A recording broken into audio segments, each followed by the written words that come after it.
Bom dia, pessoal. Agora a gente vai ver um pouquinho da reprodução dos animais. A gente viu um pouquinho da reprodução dos vegetais. A dos vegetais é um pouquinho mais difícil por conta dos nomes e a dos animais, por a gente estar incluído neles, né? A produção humana está incluída na reprodução dos animais, torna-se um pouco mais fácil de compreender. Então a gente vai fazer uma breve introdução, falando um pouquinho da reprodução em animais, os tipos, né, dessa reprodução, os ciclos de vida das espécies, os tipos de desenvolvimento de cada uma delas e fecundação. E vamos fechar com um pouquinho um básico de reprodução humana. A aula vai ser um pouquinho longa, então assistam aos vídeos até o final. Os vídeos não passam de 30 minutos, então dá para assistir mais de uma vez no horário das aulas de vocês. Dá para anotar e que vocês não conseguirem, anotem os pontos que vocês não conseguirem pegar pelo vídeo ou através dos estudos da apostila e me perguntem que vocês já sabem como fazer, né?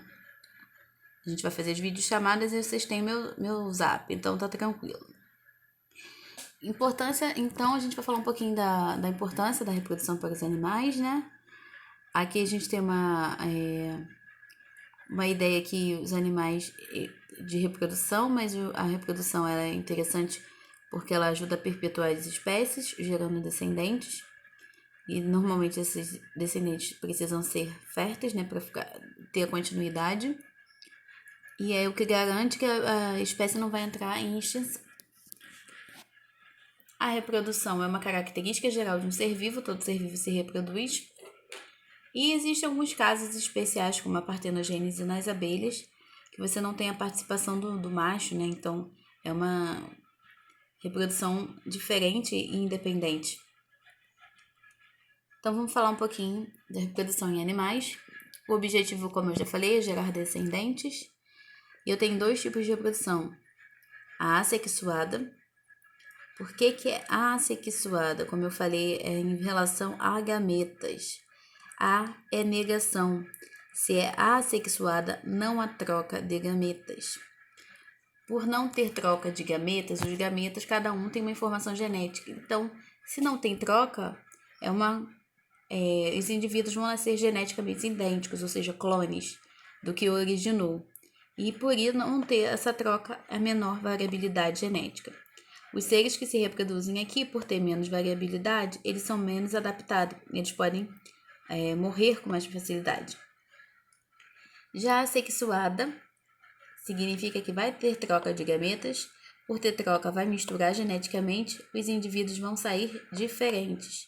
Devido a essa troca, a variabilidade é maior. Ou seja, no meio ambiente, eles ficam mais adaptados. Pegando essa imagem aqui, a gente tem a reprodução de uma estrela do mar por cissiparidade, né? Não, fragmentação, porque o braço é perdido. E ocorre sem participação dos animais de sexo diferente, ou seja, você só vai ter um animal. Então, você não tem uma fêmea e um macho. É um só que uma parte dele vai se transformar no outro. E aqui você tem a participação de mais de um sexo, ou seja, tem o masculino, feminino, e eles vão trocar formando um zigoto, né? E aí vai gerar seu descendente. Então, basicamente é isso. Aqui eu tenho dois envolvidos, aqui eu só tenho um. Aqui eu tenho troca, aqui eu não tenho troca. Agora, tipos de reprodução assexuada. Como a gente está estudando o reino animal é diverso. A gente tem desde esponjas até os seres humanos. Então, as esponjas, por não terem muitas coisas, né? Então, elas vão fazer o tipo de reprodução assexuada. Por brotamento, ou gemulação, ou gemiparidade. É a mesma coisa. É como se eu botasse apelido no nome da reprodução. Mas, normalmente, a gente fala que é brotamento. O que vem a ser? Vem de broto. Um broto surge do corpo do indivíduo adulto e se destaca e vira outro. Basicamente é isso. Olha como é que é tosco essa reprodução. Muito fácil. Tem um indivíduo, surge o broto sai e origina uma nova esponja. Aqui é uma hidra. Surgiu o broto pulou, meteu o pé, formou outro ser. Então é uma reprodução assexuada. Você só tem um indivíduo e você não tem troca de gametas. Fragmentação corporal, normalmente em plateumintos, como por exemplo as planárias, que aqui é o exemplo de planária, e estrelas do mar fazem muito isso. você tem partes do corpo que se fragmentam, ou seja, se cortam, e essas partes se regeneram. Supondo que eu dividi essa planária em 3, ó, a parte que eu tenho aqui, ó, de cima, a parte que faltou completa. A parte do meio, as partes de cima e de baixo se formam, e a parte de baixo forma a parte complementar que está faltando. Então, a gente vê isso em quem? Como eu falei, plateumintos, que são vermes achatados, e estrelas do mar. E a gente tem um tipo de reprodução especial, que é a partenogênese. Como eu falei, nas abelhas, né, principalmente, e que é o inseto, a abelha é um inseto, só lembrando. Algumas espécies de peixes, anfíbios e répteis, eles fazem esse processo. O que você vai ter? Os óvulos não vão ter a participação dos machos. Eles vão gerar descendentes porque eles começam a se dividir de forma sucessiva, ou seja, uma atrás da outra, sozinhos. Basicamente isso. Pegando o exemplo da abelha. Se eu tiver um óvulo fecundado, olha que coisa interessante, eu vou gerar as fêmeas das abelhas. Mas se o óvulo não tiver fecundado, eu vou gerar os machos. Então, eu só tenho a geração de machos. Por que eu faço a partenogênese? Porque em algumas espécies eu tenho a geração de um indivíduo através dela. Se você não tivesse partenogênese, você não teria macho. E aí, como é que teria a reprodução das espécies de abelha? Não teria? Então, basicamente é isso. O óvulo fecundou, vira fêmea, seja operária, seja a rainha que manda em geral. Ou, se não for fecundado, você gera o macho, que é o zangão. Então, a partenogênese, ela tem a sua importância. Tipos de reprodução, né, agora vamos falar de reprodução sexuada, ou seja, aqui tem troca de gametas. Antes, a gente vai diferenciar que podem ser de 2 tipos. Eu posso ter seres monóicos, ou seja, ele tem nele mesmo as gônadas, os órgãos reprodutores masculinos e femininos. E eles são chamados de hermafroditas. A gente encontra muito nas sanguessugas, nas minhocas. Elas são hermafroditas, porque elas possuem as duas gônadas, ou seja, os 2 órgãos do mesmo sexo. Seres monóicos. Seres dioicos, ele só vai nascer com uma gônada. O macho vai nascer com a gônada masculina e a fêmea vai nascer com a gônada feminina. E aí, normalmente, você precisa... cada um vai ter um sexo diferente, por isso que é unissexuado, não são hermafroditas. Então, basicamente é isso. Falando um pouquinho de ciclo de vida das espécies. Todo animal, a partir da reprodução, é gerado.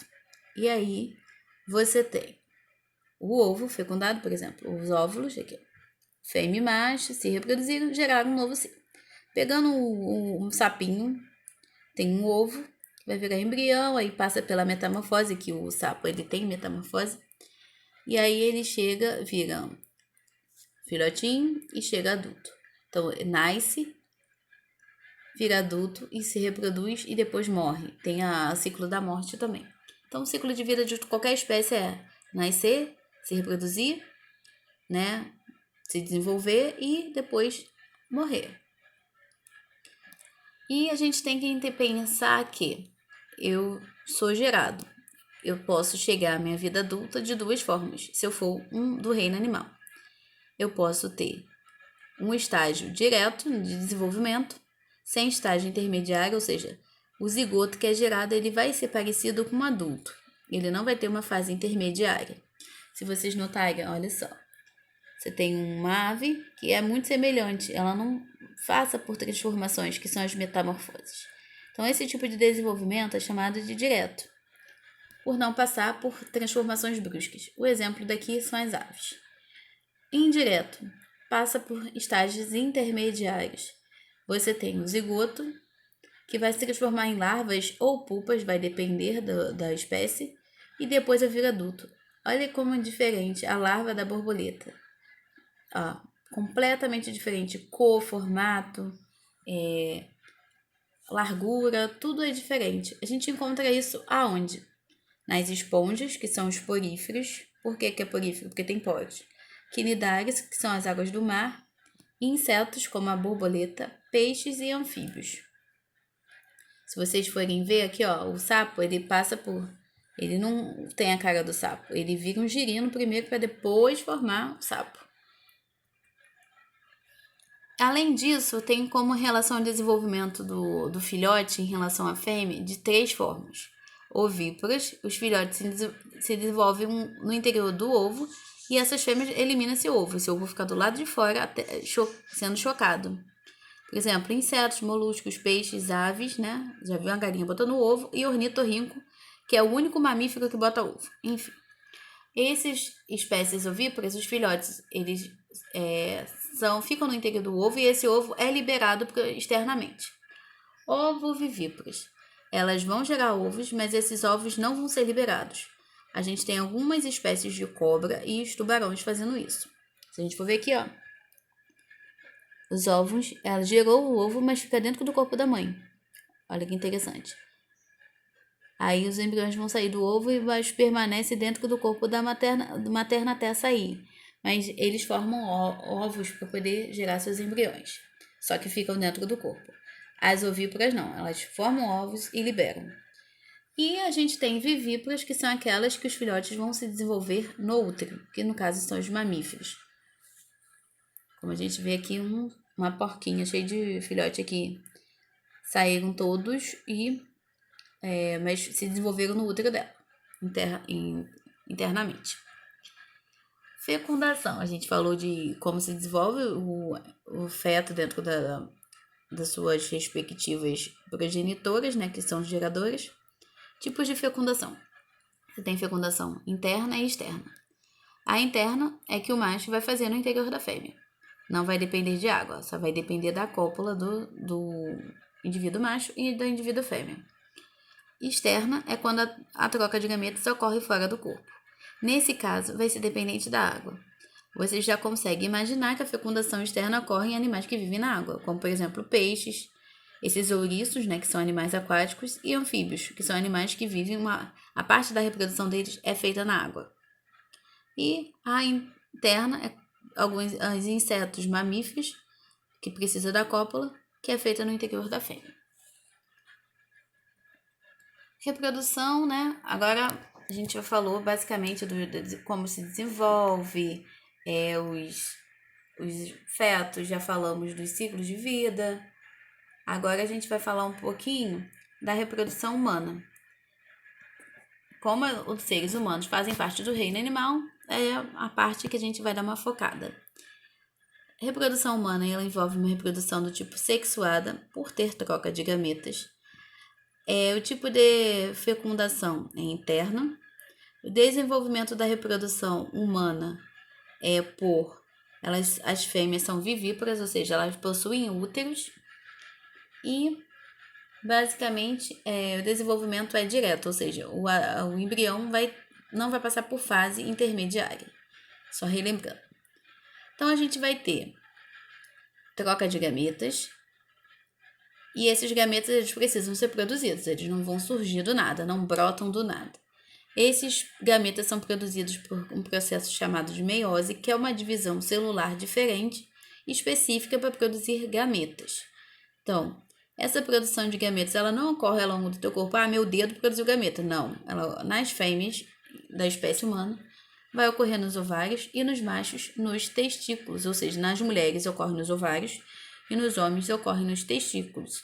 Então, você não vai produzir gameta no olho. É só para dizer que a gametogênese, gênese é a formação de tudo. Quem leu a Bíblia uma vez na vida sabe que gênese é o início de tudo. O início da formação, onde foi produzido os gametas, gametogênese. Nas fêmeas, na mulher, nos ovários, nos homens, nos testículos. A fecundação. O que é a fecundação? O encontro dos gametas, que é o contatinho dos gametas. Ocorre na tuba uterina, então, você tem a cópula do homem com a mulher, e esse gameta masculino, ele precisa chegar até a tuba uterina para encontrar os óvulos das mulheres. Então, é na tuba uterina que se dá a fecundação. Preste atenção que tem uma questão dessas, hein? E aí, o que acontece? O espermatozoide sai do aparelho reprodutor masculino, tem a cópula, ele nada até a tuba uterina. Na cabeça do espermatozoide existem enzimas que vão corroer uma parte do óvulo, que é a corona radiata, é uma membrana externa, e que o espermatozoide digere para ele poder entrar. Só que um só pode fazer isso, por isso que só entra um espermatozoide por gameta feminino. Então, ele vai, digere, corrói essa membrana, que é a corona radiata do óvulo, essa estrutura externa, e consegue entrar. E lá dentro do óvulo, eles misturam o DNA dele, que é o paterno, com o DNA da fêmea, que é o materno, e geram quem? O zigoto.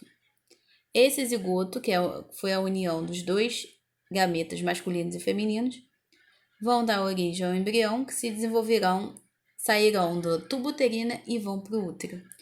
E no útero, esse embrião vai se desenvolvendo como feto, né? Até os 9 meses, que todo mundo sabe. Todo mundo já ouviu a música do El Chan, depois dos 9 meses você vê o resultado. Então, gestação, como eu falei, 9 meses, você tem 3 fases, ou seja, é trimestral. Primeiro trimestre, segundo trimestre e terceiro trimestre. Se a gente acompanhar aqui, ó, o primeiro trimestre é de formação dos órgãos. Você vê que tem um aglomerado de células que vão se desenvolvendo, que vão formando estruturas. É quando se formam os anexos embrionários, placenta e tudo que envolve o feto para ele chegar até o final, eles são produzidos porque o próprio feto sinaliza, ajuda nessa produção para formar esses anexos. E aí ele fica protegido lá dentro. A placenta é o principal, né? Que é o que protege que vai fornecer nutrição, né? Para o feto. Que ele é a conexão direta para a fêmea, para a mãe, no caso. Então, o segundo trimestre, os órgãos já vão praticamente se fechando, né? Terminando de completar a sua formação. E no último e é aqui que os fetos começam a se movimentar. E o terceiro trimestre ele ganha peso e vai aumentando de tamanho. Ele já está se movimentando mesmo. E 9 meses, aproximadamente de 38 a 40 semanas, o neném está próximo a nascer, né?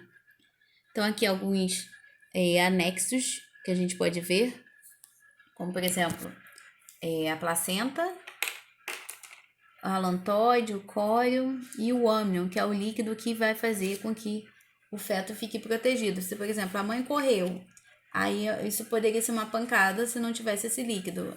Porque quando a gente está na água, o que acontece quando a gente está na água? Se a gente levar uma pancada na água, amortece. O âmnion tem um monte de líquido, né, na cavidade dele, dentro dele. E aí essa bolsa cheia de água, que é quando a bolsa estoura, se tiver alguma pancada, ela amortece, o feto fica lá protegido. Quando essa bolsa rompe, é quando a mulher está prestes a ter o neném.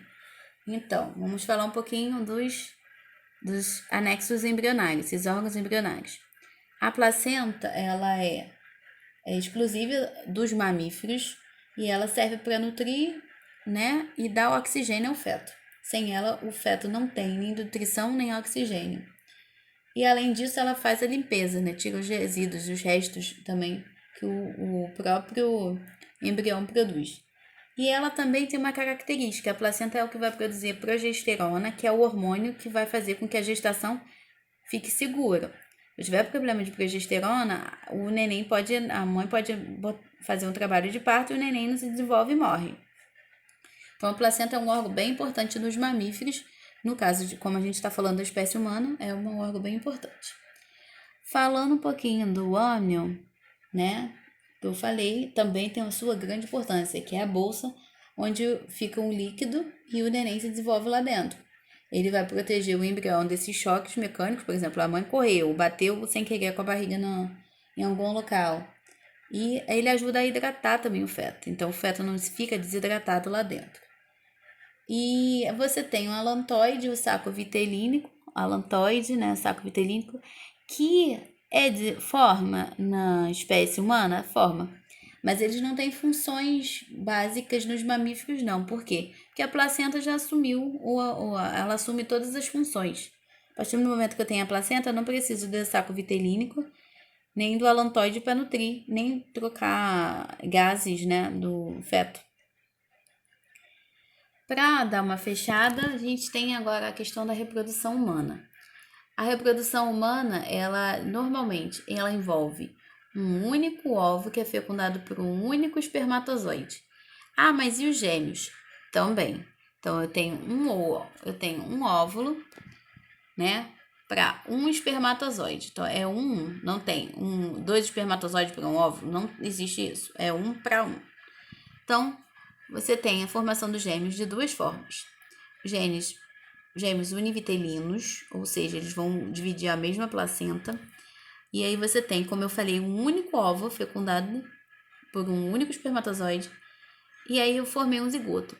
Esse zigoto, por algum motivo, ele se divide, como se eu partisse esse zigoto ao meio e cada um desenvolve um ser. Então, esse zigoto se divide e forma uma massa celular que vai se separar. E essas massas celulares vão originar dois seres. Por ser do mesmo zigoto, eles vão ter as mesmas características. Por isso que genes univitelinos são gêmeos idênticos. Eles formam da mesma massa, eles vêm do mesmo material genético. E vai gerar mesma placenta. Então, univitelinos. Então, eles têm uma conexão mais próxima, a semelhança bem maior.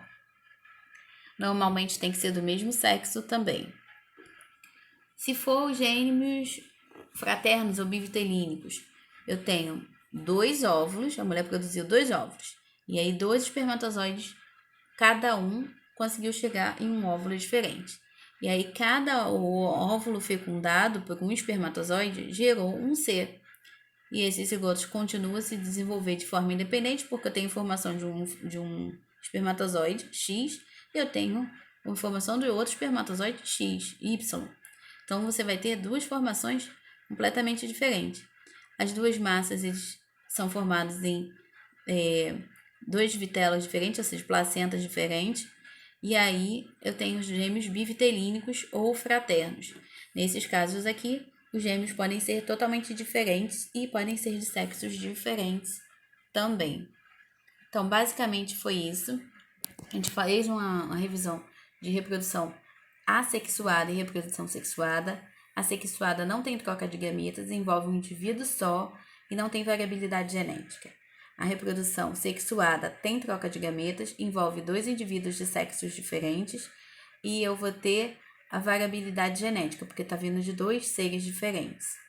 Falamos dos tipos de reprodução assexuada, né? Porque a gente falou do reino animal, que a gente tem basicamente o brotamento, que é um broto saindo do corpo e originando um novo ser, que ocorre nas esponjas.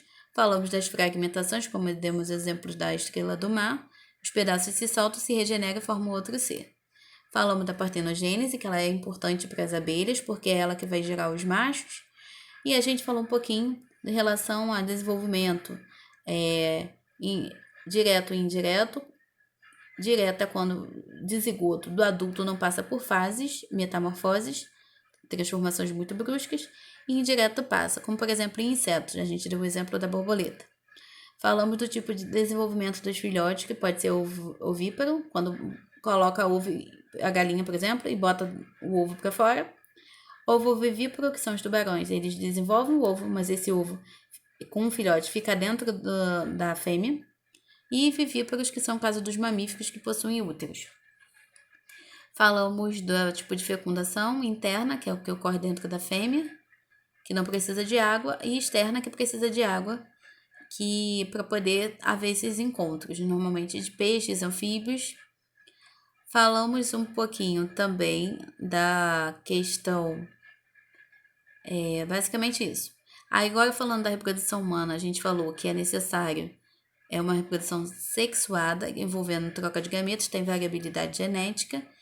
Você tem o processo de fecundação, né, ocorrendo na tubo uterino, pelo processo que eu já falei, o espermatozoide ele acaba digerindo a parte do óvulo e ele entra e troca material e forma o zigoto, que vai se desenvolver na gestação, que dura 9 meses, só para resumir. E essa gestação, cada trimestre tem uma característica diferente. E a gente tem a questão dos gêmeos, né, que a gente já explicou a situação, mas lembrando que é sempre um óvulo fecundado por um espermatozoide apenas. E aí você tem as diferenciações de acordo com como esse processo se deu. Basicamente é isso. Sobre as atividades. Vocês essa semana terão o teste com 2 questões normais. E vocês vão ter também as atividades finais que eu deixei lá no planejamento. Então, assistam a aula até o final. Anotem suas dúvidas, que a gente vai sempre abrir o Google Meeting para tirar as dúvidas. Mas anotem, não adianta, eu tenho dúvida e não sei o que eu tenho dúvida. Vocês sabem me achar pelo Zap também. E aí é tranquila nesse sentido. Só anotem que eu vou tentar suprir lá na plataforma ou via WhatsApp. Essa parte de reprodução humana é mais fácil, mas a de planta eu sei que todo mundo teve dúvida, mas até agora não me perguntou. Estou esperando. E aí a gente pode fazer uma revisão também de plantas, enfim, na próxima semana. Uma boa semana de aula para vocês e a gente se fala na plataforma.